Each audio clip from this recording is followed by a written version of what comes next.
problems. That guy, he just has to touch you once. Shit's going down. He's so different than anybody else in the division. Like, he knocks everybody out. Everybody hits hard. They all hit hard. But he pushed that dude hits hard. You want to go? Yeah.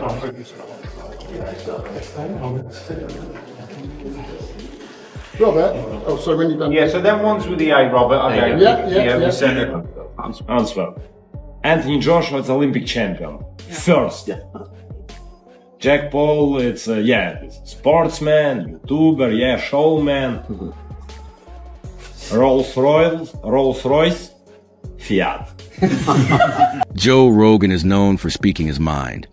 And his recent comment about Anthony Joshua training alongside elements of Oleksandr Usyk's camp ahead of the Jake Paul fight have sparked massive discussion across combat sports.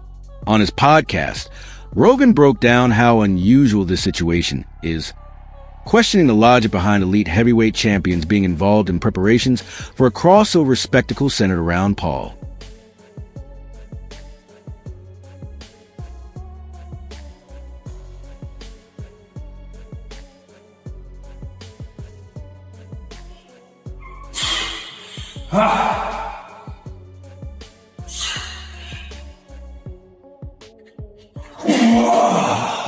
Mixing curiosity with skepticism and respect, Rogan's straight-talking analysis instantly grabbed fans' attention.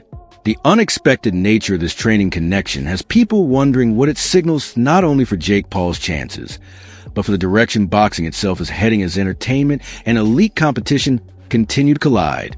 Chance that Anthony Joshua is not going to just lose the weight beforehand. He's not going to come in drained. What he's going to do is just do extra cardio, and that's just going to make him more dangerous. He's going to be terrifying, and he's going to have a lot to prove. He's going to be very angry. Instead of remaining in the UK with his usual setup under Ben Davison, Joshua revealed during a press conference that he would spend part of his camp working with members from Usyk's team ahead of the December 19th bout in Miami. He described the experience as demanding and extremely valuable, praising professionalism and success of Usyk's camp, while clarifying that Usyk himself was not sparring him on a daily basis.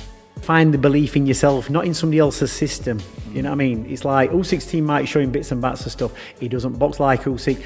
Can they train AJ to be similar to what Usyk's doing? AJ, you've got to pick out the best of what AJ does, and you've got to pick out the worst and improve the worst in him.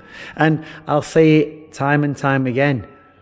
For me, the best trainer he ever had was Robert McCracken. It might not be what people want to hear, but he had him from the stages in the amateurs, from being a young mind, brought him through, guided. He had a good view of what the competition was out there, where to put him, you know, where to manoeuvre him, when to take fights, when not to take fights.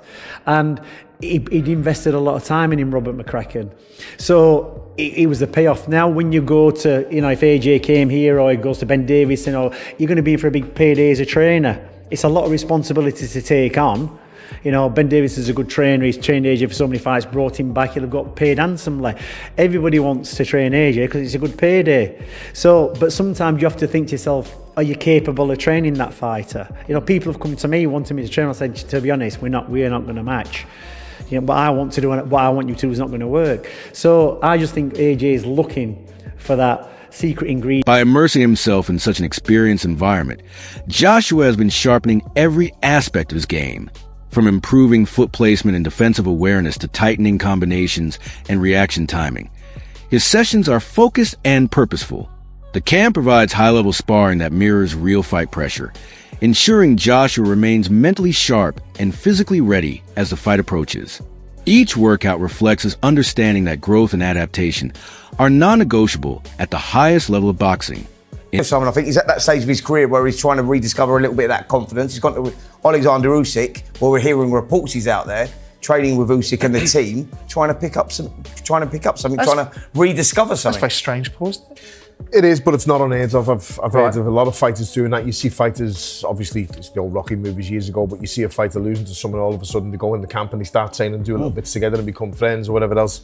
I think it'll do Joshua no harm to have him, but as you say, he's a little bit long in the tooth and he's a bit on the back nine rather than the front nine, where that experience would really come into play. But I'm just looking at his record here. He obviously after the Usyk fight, he's come back and he had 3 fights and then the Ngannou demolition Well, yeah, job. Jermaine Franklin, he had Robert Helenius, he had Otto Wally, Yeah. and he smashed But he's Ngannou, not- which everyone went hallelujah for, right? Yeah, but he's obviously not in like the boxrec rankings to see where he is. But the Dubois fight is a fight where what you've just said then, Spencer, like match him right. I felt he was match right with Dubois. That's Yeah. just my opinion. Just fought the wrong obviously, fight. I was wrong on that, and I was proved wrong. But I felt like Joshua would have and should have came through that, but he obviously didn't. So therefore, it's back to the drawing board. And where do you go from there? What do you do from there? Does he keep the same team around him? Does he go and find someone new and try and adapt and add to his repertoire already? And this move at Usyk, I don't know what it'll be, but if he's fighting before Christmas, then he needs to get in shape quick because there's only 8 weeks to go, let's say. Well, my understanding, he's in camp, he's in shape, and just looking to get an out and get back to winning ways is my understanding. That's why they're talking about 8 rounders.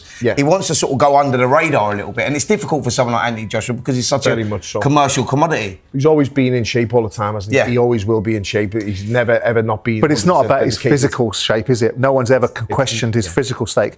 Zach, when I was talking about Anthony Joshua, and I know that the president of his fan club is here in Spencer, but I talked about the PTSD issue post various fights, whether it be the Oleksandr Usyk or the Daniel Dubois situation. But prior to Daniel Dubois, I always maintained that I felt that despite the performance against Jermaine Franklin, despite the performance against Robert Helenius, which had been blasted out by Deontay Wilder, While Usyk is not a regular sparring partner, Joshua has fully embraced the championship culture of a Ukrainian Stars camp. Working with elite coaches who helped shape a 2-time undisputed heavyweight champion has offered Joshua new perspectives and tactical insight. He has spoken positively about the experience, suggesting it has helped him refine his approach and better prepare for the unconventional challenges Jake Paul presents.